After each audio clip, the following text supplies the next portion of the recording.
বন্ধকতা থেকে থাকে। ডাক্তার হয়তো কখনোই ভগবান নয়, আর ভগবানের পর্যায়েও যেতে পারে না। ভগবান, ঈশ্বর, আল্লাহ যেই হন না কেন, তিনি সর্বোপরি।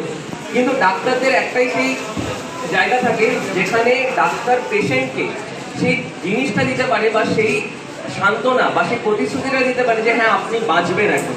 এবং আজকের দিনের এই যে প্রচেষ্টা, সেই প্রচেষ্টাকে অত্যন্ত সাধুবাদ আমরা জানাই সকলের পক্ষ থেকে, সমস্ত স্টুডেন্ট, সমস্ত কর্মচারী সকলের পক্ষ থেকে, যে স্বেচ্ছায় রক্তদান শিবিরের মাধ্যমে আজকে এই যে ব্লাড ব্যাংকে আমাদের এতটা রক্তের সম্ভার বা এতটা রক্ত যেতে চলেছে, তার জন্য কত অসংখ্য মানুষ থ্যালাসেমিয়া রোগী, এবং প্রত্যেক মানুষের কাছেই রক্ত চলে যাবে।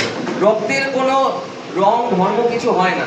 রক্তর মূল কথা হচ্ছে যে রক্তদানের মাধ্যমে আমরা কাউকে জীবন দান করতে পারি। কোনো মুমূর্ষ রোগী যার থ্যালাসেমিয়া আছে, কোনো মুমূর্ষ রোগী যার সিকেডি আছে, বা যে কোনো সমস্যা বা যে কোনো খারাপ পরিস্থিতিতে এই রক্তই তার জীবনে প্রাণ সঞ্চার করতে পারে। এবং মঞ্চপৃষ্ঠ সকলকে অত্যন্ত ধন্যবাদ যে তাদের কর্মব্যস্ততার মধ্যেও তারা সকলের মধ্যে এসে উপস্থিত হতে পেরেছেন, এবং চেষ্টা করব ভবিষ্যতে, এবং সকলকে ধন্যবাদ জানাবো যে তারা সবাই এই মঞ্চে এই স্থানে এসে উপবিষ্ট হয়েছেন। আশা করব ভবিষ্যতে এই কলেজের উন্নতি সাধনে স্টুডেন্ট, কর্মচারী এবং প্রত্যেকে, টিচার, ফ্যাকাল্টি, প্রিন্সিপালরা সবাই মিলে একসাথে এই কলেজকে আমরা পশ্চিমবঙ্গের one of the most greatest কলেজে পরিণত করতে পারবো। ধন্যবাদ।